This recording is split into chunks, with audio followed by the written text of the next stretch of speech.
So welcome back to our YouTube channel. Today we have Vivek with us.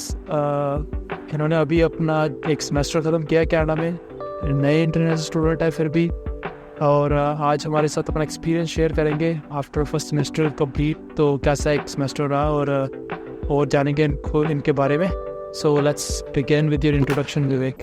Hello and thank you, आपने मुझे invite किया अपने YouTube channel के लिए। और मेरा नाम विवेक है और मैंने अपनी क्लास 12 राजस्थान से की थी 2020 में CBSE बोर्ड से, और मेरे पास सब्जेक्ट था साइंस एंड मैथ्स। मैंने फिर अप्लाई किया लेथब्रिज कॉलेज में, जो कि अभी मैं परस्यू कर रहा हूँ computer diploma, like computer information technology diploma, और ये है 2 साल का।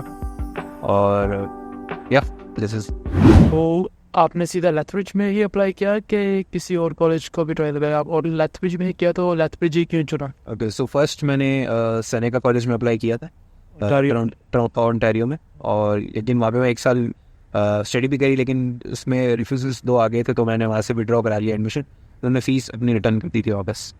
उसके बाद मैंने रिसर्च करी थोड़ी, उसके बाद मुझे लेथब्रिज का पता चला और वरुण भैया के चैनल का भी पता चला। यहाँ पे टेक PNP पाथवे होता है, जिससे आपकी PR के चांसेस बढ़ जाते हैं और जल्दी भी आ जाती है PR।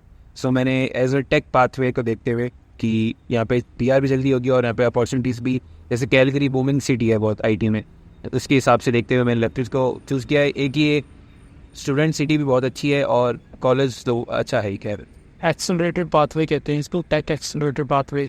लोगों की 1-2 हफ्ते 3 हफ्ते में PNP आ जाती है टेक में, अल्बर्टा में। तो कैसा रहा फर्स्ट एक्सपीरियंस कनाडा में रखते पैर? कह लो अगर कनाडा के एयरपोर्ट पे आते कैसी फीलिंग आई, और जो एक्सपेक्टेशंस थी और रियलिटी क्या, आपको कैसा रहा? ओके, सो मैं आया था शाम के टाइम पे, इसकी ही टाइम हो रहा था, और आती ऐसा लगा किसी ने एयर फ्रेशनर चला के और AC चला दिया हो। एकदम ठंडा फ्रेश एयर, एकदम अलग फील होती है आपको आती। मैं बॉम्बे से आया था, वहाँ पे एकदम पॉल्यूशन था, और यहाँ पे आके एकदम फ्रेश लगा। मैं इंडिया से अब आया हूँ 2 दिन पहले, तो यही डिफरेंस मुझे मॉन्ट्रियल आते एयरपोर्ट पे, क्लाउड्स पूरे ओपन एंड क्लाउड्स दिख रहे हैं, अलग ही, मतलब कि आसमान खुला है यहाँ पे, पता नहीं कैसे है, लेकिन बहुत खुला खुला लगता है यहाँ पे। एग्जैक्टली। जैसे इंडिया में अगर कोई छोटे टाउन में भी चल जाए फिर भी उतना खुला खुला लगता है यहाँ जी, यहाँ पे जो है। एग्जैक्टली। तो फिर आपको क्या करिए, आप एयरपोर्ट पे आए तो लेथब्रिज आप कैसे आए? तो लेथब्रिज को आपका रहने का कैसे रहा और सारा कैसे, और आप क्या लोगों को सजेस्ट करते हैं क्या करना चाहिए? ओके, सो जैसे मेरे केस में मैंने प्रद्युमन भी है, जो इनका एक यूट्यूब चैनल भी अगर आप सर्च करो खम्मा गई सर लेथब्रिज में ही, तो उनको मैंने एज अप्रोच किया था कि मुझे रेंट और चाहिए, अगर कोई रूम हो रहा तो बताना। तो उन्होंने कहा कि हमारे पास एक रूम अवेलेबल है, तो आप हमारे साथ ही रहना। Because he is Rajasthani and they are Rajasthani. So vibe match हो गई और एकदम अच्छे से रह रहे हैं अभी भी। तो वही उन्होंने मुझे सजेस्ट किया कि आप आ जाना, हमें टाइम बता देना, हम ही आपको लेने आ जाएंगे। तो वो मैं उसमें काफ़ी लकी रहा, क्योंकि मुझे लेने भी आ गए और मुझे आते ही घर भी मिल गया, तो भी बहुत ही लकी रहा हूँ मैं। लेकिन अगर आपके पास घर नहीं है तो मैं ये सजेस्ट करूँगा कि आप एयरबीएनबी बुक करा सकते हो, आप होटल बुक करा सकते हो। लास्ट ऑप्शन दो, ये होटल लास्ट ऑप्शन है। पहले आप किसी को अप्रोच ही करो, कोई ना कोई मिल ही जाएगा जो आप कुछ टाइम तक रख लेगा। और अब आप through college groups, Facebook groups of the city, text book groups हो गए सिटी में, रूममेट्स ग्रुप होते हैं सिटी में, फेसबुक के थ्रू जहाँ से मर्जी अप्रोच करो, किसी चीज़ से देखो। But Airbnb and hotels last option रखो, पहले मत रखो, क्योंकि they will be very expensive. Those things will be very expensive for a new student. Exactly. और अगर आप अप्रोच करो, अगर आपको हेल्प मिले तो ठीक है, क्योंकि मिल ही जाएगी 90%। अगर नहीं मिले तो आप होटल और एयरबीएनबी जा सकते हो। वो कि आप अगर आप 2-3 दिन का बुक करा के फिर आप देख सकते हो भी, क्योंकि आप पहले दिन कॉलेज जाओगे या आप आसपास घूमोगे तो आप कोई ना कोई मिल ही जाएगा कि भाई आप हमारे साथ रह सकते हो, या फिर कोई भी इंडियन मिल जाएगा तो आप उससे पूछ सकते हो। सो ये हो गया रहने का। उसके बाद आपका जैसे फर्स्ट वीक कैसा रहा? फर्स्ट वीक में काफ़ी इनिशियल चीज़ें होती हैं जो कनाडा में आके करनी होती हैं, वो आपने कैसे की और क्या सजेस्ट करते हैं? ओके, सो सबसे पहले मैं ये सजेस्ट करूँगी आप SIN नंबर ही लेकर आओ। सबसे पहले SIN नंबर ले जाओ। सर्विस कनाडा में आप यहाँ पे नॉर्थ लेथब्रिज में, नॉर्थ में एक ही सर्विस कनाडा है, वहाँ पे जाके आप चाहे तो अपॉइंटमेंट बुक करा सकते हो, नहीं तो वहाँ पे वॉक इन भी कर सकते हो। आपको just half an hour wait करना पड़ेगा, वो आपको हाथ दे देंगे SIN नंबर लेके आप सिम लेने जाओ, मैं ये सजेस्ट करूँगा। क्योंकि जब आप बैंक अकाउंट GIC अपनी ओपन करने जाओगे तो आपसे वो नंबर मांगेंगे और आपका SIN नंबर मांगेंगे। तो आप SIN के बाद सिम लेने जाओ। आप पार्क प्लेस से वहाँ पे जा सकते हो, फाइडो की सिम आती है $40 पर मंथ, वो सबसे बेस्ट ऑप्शन है। उससे इससे सस्ता और इससे कुछ बढ़िया कोई है नहीं। आजकल मैंने देखा है कि हम एयरप्लेन में थे ना, डायरेक्ट फ्लाइट थी दिल्ली से मॉन्ट्रियल में ही बेल का सिम अवेलेबल था, बेल और प्रीपेड चैटर के साथ। अगर प्रीपेड ले लो नहीं, पोस्टपेड बेल का शुरू कर लो प्लेन से ही। अगर वहाँ पे लैंड होते हैं हमारे मॉन्ट्रियल में आते ही, क्रेडिट कार्ड भी चाहे वहीं से अप्लाई ले लो एयरपोर्ट पे आते ही, और सिम कार्ड्स भी वही एयरपोर्ट पे अवेलेबल थे। उसके बाद मैं सजेस्ट करूँगा आप GIC ओपन करना, क्योंकि इससे आपके अकाउंट में पैसे आना स्टार्ट होगी, जो आपने $20,000 जमा कराए थे रिसेंटली जो चेंजेस आए हैं उससे। तो आप उसके बाद वो GIC करने जाओ। उसके बाद बस पास यूज़ कर सकते हो। बस पास काफ़ी चीप है यहाँ पे। लाइक आप बस राइड्स ले सकते हो। उसमें क्या होता है कि आपको कुछ स्पेसिफिक अमाउंट में आपको राउंड मिल जाते हैं। तो आप जैसे $20 में 10 राइड्स मिल जाती है, तो आप वो यूज़ करके आप फर्स्ट वीक में अपना कर सकते हो। अगर आपको बाद में लगता है पास लेना चाहिए तो आप ले सकते हो। नहीं तो मैं तो कहूँगा कि लोगों को ले लेना चाहिए पास, क्योंकि फर्स्ट मंथ में काफ़ी काम होते हैं, जॉब्स ढूंढनी है, इधर उधर जाना है, तो आपको टेंशन नहीं रहेगी यार वो राइड्स नहीं है। एक बार $60-70 का पास बनता है, वो लो और फिनिश करो ना, कि अपनी जो जॉब ढूंढनी है आपने, अभी बहुत काम करने हैं, तो आप आराम से जा आ सकते हो। और इसके बाद आप दूसरा ऑप्शन भी है कि आप न्यूरॉन यूज़ कर सकते हैं। न्यूरॉन एक कंपनी है जो यहाँ पे अपने इलेक्ट्रिक स्कूटर्स जो है वो पूरे सिटी में उसने रख रखे हैं। आप बस उनका पास लो, सेम $70 का होता है। अगर आप अपना कॉलेज या यूनिवर्सिटी की मेल डालोगे तो आपको $70 पर मंथ के हिसाब से। Don't do it in winter. Don't do it in winters, पहली बात ये। और उसके अंदर आपकी स्पेसिफिक टाइम पीरियड होता है कि आपके 90 मिनट्स तक आपको रोज़ राइड मिलेगी। तो उसमें 90 मिनट्स में काफ़ी लगभग सारे काम हो जाते हैं। तो मैं ये रिकमेंड करता हूँ अगर आपको बस पास नहीं लेना है तो। सेकेंडली हम आते हैं इसके बाद रेंट कैसा, कितना एक्सपेंसिव है कनाडा। रेंट के बाद रेंट से शुरू करते हैं, बाद में दूसरे एक्सपेंस पे जाते हैं। ओके, देखो मेरे को टोरंटो ओंटारियो को नहीं पता। मेरे फ्रेंड्स रहते हैं वहाँ पे, उनका मैंने कभी पूछा नहीं कि भाई यहाँ पे कितना रेंट है, आपको कितना एक्सपेंसिव है। मैं यहाँ का बता सकता हूँ आपको। उधर वाले बंदों का भी इंटरव्यू चाहिए तो जरूर कमेंट में बता देना। वहाँ पे बंदे हैं मेन टोरंटो और वैंकूवर सिटी में बैठे हुए, तो उनका चाहिए एक्सपेंस ब्रेकडाउन और इंटरव्यू, तो हमें जरूर बता देना कमेंट्स में। यहाँ पे अगर रेंट बताऊँ तो अराउंड 550 के अंदर आपको प्राइवेट रूम मिल जाता है अच्छी कॉलेज के पास में, 550-600 में। अगर आप तो यहाँ पे अगर आप थोड़ा दूर जाओ कॉलेज से, यूनिवर्सिटी साइड जाओ, उस साइड जाओ, तो आपको 500-750 के अराउंड, सेम 500-600 के बीच में आपको फुल लैक्चर्स में कहीं भी प्राइवेट रूम मिल जाएगा।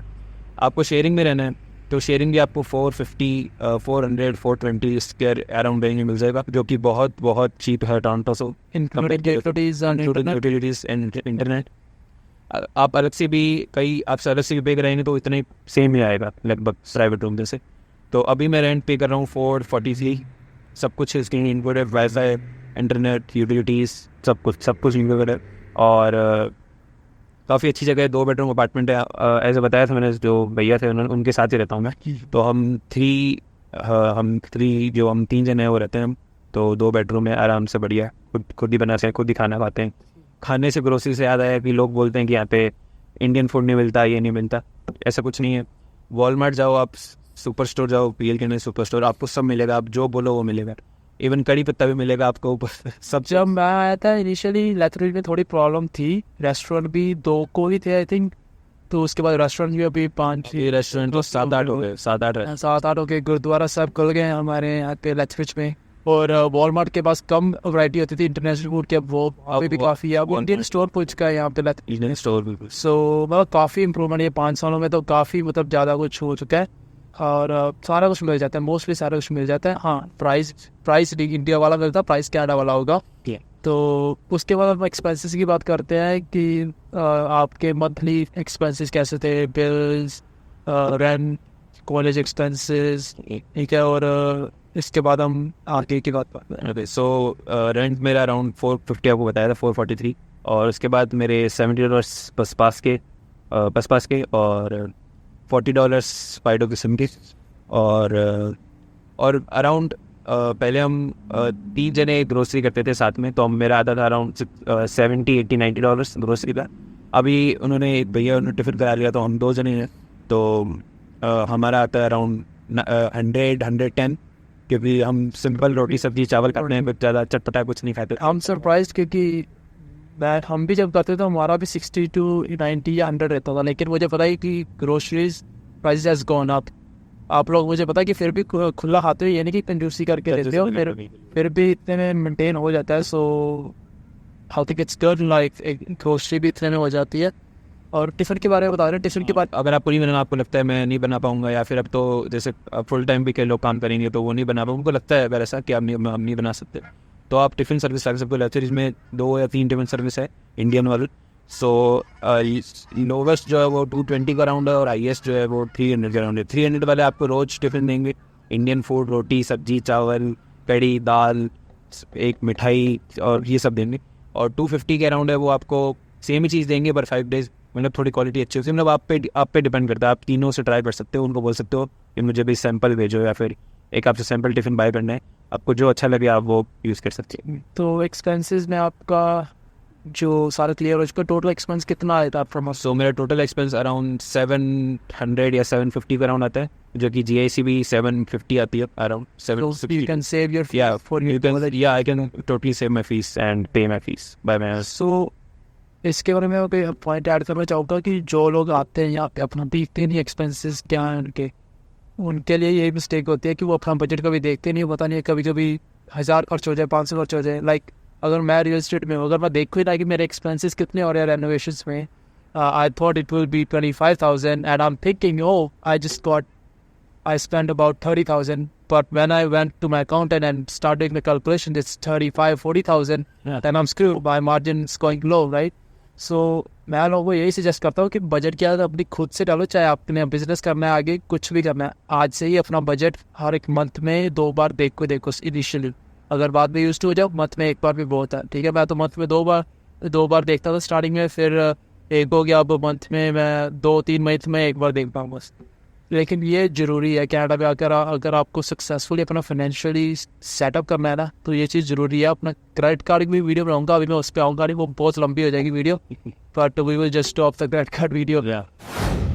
ग्रोसरी जो फ्रोजन भी लेते हैं लोग, उसके बारे में आप कैसी ग्रोसरी फ्रोजन लेते हो? तो फ्रेश फूड वगैरह सारा कुछ मिल जाता है? तो अगर जो चीज़ आप फ्रोजन में अवेलेबल है, जैसे मटर है, वो फ्रोजन में ही अवेलेबल है, फ्रेश अवेलेबल ही नहीं है, तो वो तो हमें फ्रोजन लेने पड़ते हैं। बाकी वो हम इंडिया में फ्रोजन मटर खाते थे कभी कभार सर्दी में, तो इतनी प्रॉब्लम नहीं होती। पर जो चीज़ जाके बाकी सब चीज़ें जैसे आलू प्याज बनानास हो गए, एप्पल हो गए, ये सब प्रोड्यूस सब कुछ सारा कुछ फ्रेश मिलता है। नहीं, विंटर शॉपिंग कैसे यहाँ पे आके की थी जहाँ इंडिया से करके आए थे? मुझे पहले ही पता था कि वहाँ की विंटर अलग होती है, इंडिया की विंटर अलग होती है, तो मैंने इंडिया में ज़्यादा दिमाग लगाया नहीं। मैंने पाया कि यहाँ पे आके ही करूँगा मैं। तो विंटर में आपको मेन 3 चीज़ चाहिए होती है। एक हो गया अच्छे विंटर ग्लव्स, विंटर जैकेट और विंटर शूज़। आप इंडिया से एक अच्छा मफलर या फिर कुछ ऐसे कैप अच्छी ला सकते हो ताकि आपको ऊपर वाला प्रोटेक्शन रहे। बाकी मैं रिकमेंड नहीं करूँगा कि यहाँ पे आके लो या कुछ करो। बाकी मफलर एक ला सकते हो, मैं मफलर लाया था एक अच्छा, मैं मफलर एक बांध लेता हूँ, अच्छे ग्लव्स पहन लेता हूँ, अच्छी जैकेट पहन लेता हूँ, and I am done. Winter shoes आप वॉलमार्ट से ले सकते हो, विंटर जैकेट आपको देखनी पड़ेगी। नो शूज़ आप वॉलमार्ट से ले सकते हो, विंटर जैकेट आपको देखनी पड़ेगी कहाँ पे आपको सही मिल रही है अच्छी प्राइस में। जैसे मैंने जैक एंड जोन्स की विंटर जैकेट ली थी $150 में, बहुत ही अच्छी है वो, बहुत ही ज़्यादा अच्छी। तो आपको डील देखनी पड़ेगी कहाँ पे अच्छी मिल रही है। और आप कैलगरी भी जा सकते हो, अगर आप कभी कैलगरी जाओ घूमने तो वहाँ से भी देख के आ सकते हो कि अच्छा विंटर जैकेट मिल रही है। Black Fridays and all that, all the Indians are waiting for Black Friday के साथ। उसके बाद हम आते हैं कॉलेज के आपका एक सेमेस्टर डन हो गया, तो कैसी लाइफ रही, कैसा इंस्ट्रक्टर्स और स्टडीज़ कैसी थी, उसके बारे में सारा आप बताइए। सो कनाडा में सारी स्टडीज़ प्रैक्टिकली होती है लगभग 90%। तो हमें रोज़ हर हफ्ते हर वीक के असाइनमेंट्स प्रोजेक्ट मिलते थे, सब कुछ हैंड्स ऑन। और प्रोग्रामिंग में हैंड्स ऑन इंपॉर्टेंट रहता है, सब कुछ हैंड्स ऑन, सब कुछ more of practical side rather than theories. Theory पढ़ाते हैं क्लास में, थोड़ी बहुत पढ़ाते हैं स्लाइड्स के ऊपर की भी जैसे डेफिनेशंस हो गई या फिर थोड़ी बहुत चीज़ें हो गई, बाकी सब कुछ प्रैक्टिकली आपको हैंड्स ऑन एक्सपीरियंस करवाएंगे। अगर आप क्लास में बैठे हो तो आपके पास एक सेपरेट 2 स्क्रीन कंप्यूटर होगा, 2 स्क्रीन मॉनिटर, जिस पे आप एक साइड कोडिंग कर रहे हो, एक साइड आपका आउटपुट आ रहा है। For IT ones, not for everyone, for IT ones। तो काफ़ी अच्छी इनका इंफ्रास्ट्रक्चर है, काफ़ी अच्छा इनका पढ़ाने का तरीका है, इंस्ट्रक्टर्स बहुत अच्छे हैं सारे। कॉलेज पे आप चाहे पूरी रात बैठे रहो, मोस्ट लाइकली मैं कॉलेज में 3-3, 4-4 बजे तक बैठा हुआ हूँ। हाँ, आपको कुछ नहीं करता, आप आराम से जाओ अंदर। IB कॉमन्स है वहाँ पे, कॉमन्स बहुत सारे PCs लगे हैं, वो यूज़ कर सकते हो, वो सबके लिए है, कॉमन्स के लिए। बट IT वालों के लिए अलग से अलग लैब्स है, वो सब है। पर आप बैठे, कोई आपको मना नहीं करता। मैं खुद 12-12 बजे तक बैठा हूँ प्रोजेक्ट्स के लिए। अब कोई आप कुछ नहीं कहता, आराम से जाओ, काम करो अपना, सब अपने घर पे जाओ आराम से, बढ़िया। सोशल लाइफ कैसी रही आपकी कॉलेज में? मेरी क्लास में खाली हम 4 इंडियंस ही, 4 इंडियंस था।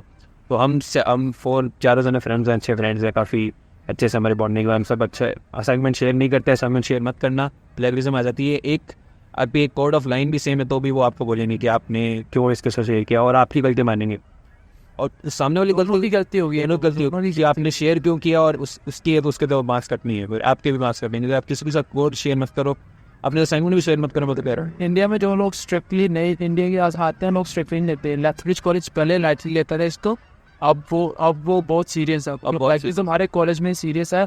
आपको 1-2 प्लेगरिज्म की वार्निंग के बाद तीसरी बार आप कॉलेज से बाहर हो। सो बी वेरी केयरफुल। अगर असाइनमेंट आप लोग कहीं बाहर से बनवाते हो, ठीक है, तो फिर भी अपना प्लेगरिज्म का ध्यान रखो। प्लेगरिज्म हमेशा चेक करो, इसके बाद ही सबमिट करो। एग्जैक्टली। और जैसे एक एग्जांपल देता हूँ, अभी हमारा लास्ट फाइनल प्रोजेक्ट था जिसमें हम वेबसाइट बनानी, तो उसमें एक just for the icon I and my friend both use some like a link for the icon for to access the libraries of the company. So इसमें उन्होंने प्लेगरिज्म डाल के बोला कि आपके इसमें 20% मार्क्स में नहीं दूंगा, और सारा प्रोजेक्ट सही था। मेरे को जहाँ पे 98 मिल रहे थे, मुझे 80 मार्क्स से मिल गया, just because of that one line and that one icon. It's frustrating, but वो बनता भी नहीं है प्लेगरिज्म। बट मेरे जैसा बंदा फाइट भी करता है, क्योंकि मेरे ऐसे 4 प्लेगरिज्म आई भी हुई हैं, तो आज तक मेरी लेकिन रिकॉर्ड पे कोई नहीं है। भी मैंने फाइट की थी उन सभी की। और इंस्ट्रक्टर्स के साथ अच्छी बना के रखना बहुत ज़्यादा। हाँ, वो सबसे इंपॉर्टेंट है, क्योंकि ये इंस्ट्रक्टर ही आपको आगे फ्यूचर में, क्योंकि आपको कोऑप भी करनी पड़ती है CIT में, कंप्यूटर टेक्नोलॉजी में, तो आपको यही हेल्प करेंगे आगे, आपको ही रिकमेंड करेंगे, मतलब कंपनीज को भी, या this student is good, you can take it. तो इसके बाद कॉलेज आपका एक सेमेस्टर पूरा फिनिश हो गया, तो आपकी फ़ीस के बारे में, आप फीस जो अपनी इकट्ठी करने के बारे में क्या सोच रहे हो? कैसे कुछ लोगों को सलाह देना चाहोगे भाई जो न्यू आ रहे बंदे, कैसे उनको मैनेज करना चाहिए अपने एक्सपेंसेस की फ़ीस भी कर पाएँ, और कोई और फर्स्ट सेमेस्टर की फिर बात शेयर करना चाहते हो, एडवाइस देना देते? सो फर्स्ट सेमेस्टर में यही मेन बात, क्योंकि यूजुअली फर्स्ट सेमेस्टर में ईजी सब्जेक्ट्स होते हैं, तो आप इस टाइम फोकस करो कि आपको एक अच्छी जॉब मिल जाए, एक अच्छा आपको एक हाई पेइंग जॉब मिल जाए, पार्ट टाइम जॉब, तो उस पर फोकस करो। पढ़ाई भी करो साथ में, पर उस पर थोड़ा सा देखो कि एक अच्छी जॉब मिल जाए मुझे अपनी फील्ड में, या फिर अच्छी हाई पेइंग जॉब मिल जाए। तो ये है फर्स्ट सेमेस्टर का। और मैं ये रिकमेंड करूँगा जो फर्स्ट सेमेस्टर में आ रहे हैं, आते ही नहीं आती iPhone 15 Pro ले लिया, ऐसा नहीं करना। गाड़ी ले लिया, iPhone 15 Pro ले लिया, ऐसा मत करना। मैंने अभी तक मेरा 3 साल पुराना फ़ोन चला रहा हूँ, कोई प्रॉब्लम नहीं आ रही, एकदम बढ़िया चल रहा है, कुछ नहीं, कोई ज़रूरी नहीं होता आपको क्या तो आईफोन ले लो। काफ़ी बच्चे देखे हैं मैंने फर्स्ट सेमेस्टर में, सेकंड मंथ में आते आईफोन ले लेते हैं, तो जॉब लेके नहीं होते ही जॉब। मैं कहूँगा लेना लो, but there is a time when they give good deals. Like जो आपका फ़ोन 14-15 हज़ार का होगा, आप फिनेंस करा लोगे 800-900 का भी मिल जाता है, अगर आपको पता है कैसे लेना। लेकिन लोग स्पेशली लड़कियों के, मैं ये बात कहूँगा कि वो बिल्कुल नहीं देखते, तो आप लोगों को ये चीज़ें देखनी चाहिए, थोड़े पैसे सेव किए काम आते हैं। एग्जैक्टली। लास्ट क्वेश्चन, आपने गाड़ी की बात की, तो आपका गाड़ी आपने अभी तक मुझे पता है नहीं, तो कोई प्लान और जो कोई सजेशन आपका क्यों नहीं ले रहे आप? अगर आप गाड़ी लोगे तो आपको उसका हर महीने गैस का खर्चा, हर महीने इंश्योरेंस का खर्चा, गाड़ी अगर रजिस्ट्रेशन का खर्चा, और लाइसेंस प्लेट आपको लेनी पड़ेगी, उसका खर्चा, सब कुछ खर्च, वो सब खर्चे होंगे। और अगर गलती से थोड़ी सी टुक लग गई या कहीं पर ठग गई, तो वो तो गए, आपके सारी सेविंग गई, आप क्योंकि अगर आप फुल पार्टी इंश्योरेंस में लोगे तो आप क्लास 7 पे होगे, वही आपकी $300। क्लास 7 पे गाड़ी नहीं चला सकता, क्लास 5 लर्निंग, क्लास 7 लर्निंग का आता है, क्लास 7 लर्निंग पे आप क्लास 5 आप गाड़ी लो, फिर भी मतलब इंश्योरेंस आई होता है, इंश्योरेंस बहुत आई होता है, $300 $350, तो आपकी सेविंग में। वैसे में अगर आपने थर्ड पार्टी लिया और ठुक गई, तो आप थर्ड पार्टी तो सामने वाले का पे करेगा, आपको पे करेगा नहीं। थर्ड पार्टी अराउंड 150-170 पे आ जाता है, बट स्टिल वो उस पर लाइबिलिटी ज़्यादा है आपकी। और मैकेनिकल स्पेशल अगर कोई बंदा स्टार्टिंग में कोई सस्ती कार लेता है, तो मैकेनिकल इशू आ गया कोई गंदा, तो आपको जो फीस के पैसे वो आपको गाड़ी में लगाने पड़े। अगर आपको गाड़ी से तो प्रॉफिट नहीं हो रहा, मतलब कि आपको कोई काम है जहाँ पे आपको गाड़ी की ज़रूरत है, अगर आपको ज़रूरत नहीं है, आपका सर रहा है, जब तक आपके पास इनफ क्वेश्चन नहीं होता पैसे की, आपकी फीस भी इकट्ठी हो चुकी है, सारा कुछ हो चुका है, now you are comfort in your life. गाड़ी कम्फर्ट भी लाती है और आपके पास मोर अपॉर्चुनिटीज दिलाती है, सिर लो। फिर जो गाड़ी से मैं मना नहीं करता, but get yourself comfortable financially for the fees first. So ये था विवेक के साथ interview. Hope you like this video and make sure you press the like button. It will help with the algorithm. Subscribe for more YouTube videos like this, more interviews like this, and comment below what's the next topic you want me to post about. Thanks for watching. Peace out.